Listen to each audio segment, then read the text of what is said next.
Hello friends, welcome to angel and Blessy vlogs. இன்றைக்கி நம்ம சேனலில் என்ன பார்க்க போகிறோம் பார்த்தீங்கன்னா, ரொம்ப டேஸ்டியான ஈஸியாக செய்யக்கூடிய வெள்ளரிக்காய் மோர் குழம்பு தான் பார்க்க போகிறோம். இந்த மோர் குழம்பு ரொம்பவே டேஸ்ட்டாக இருக்கும். இப்போ வெயில் காலமாக இருக்கிறதுனால நம்ம அதிகமாக நீர், மோர், அப்புறம் பழங்கள், காய்கறிகள் தண்ணிச்சத்துள்ள தான் நம்ம சேர்த்துக்கணும்.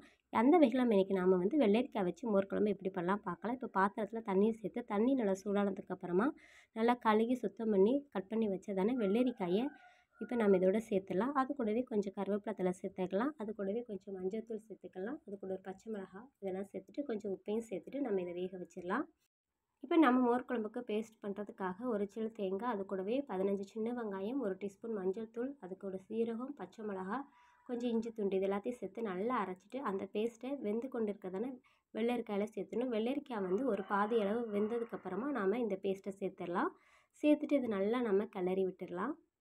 இந்த வெயில் காலத்தில் நம்ம அதிகமாக தண்ணீர் சேர்க்கணும். அது மட்டும் இல்லாமல் தண்ணீர் சத்து நிறைந்ததான காய்கறிகள், பழங்களை நாம் எல்லோரும் உணவில் எடுத்துக்கொள்ளணும். குழந்தைகளுக்கு அதிகமாக கொடுக்கணும். இப்போ பேஸ்ட் நல்லா சேர்த்துட்டு இப்போ பாருங்கள், ஒரு 5 மினிட்ஸ் மட்டும் நல்லா கொதிச்சிருக்கு.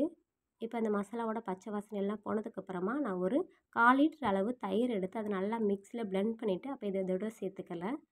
சேர்த்துட்டு இதை நல்லா கிளறி விட்டுடலாம். நம்ம தயிர் சேர்த்ததுக்கப்புறமா நம்ம ரொம்ப கொதிக்க விட்டுற வேண்டாம். அடுப்பு நல்லா லோவில் வச்சுட்டு ஒரு 5 மினிட்ஸ் அப்படியே நம்ம கிளறி விட்டுடலாம். இந்த ஸ்டேஜில் நம்மளுக்கு உப்பு தேவைப்பட்டுச்சுன்னா சேர்த்துக்கலாம். உங்களுக்கு இன்னும் கொஞ்சம் தண்ணீர் வேணால் கூட நீங்கள் சேர்த்துக்கலாம்.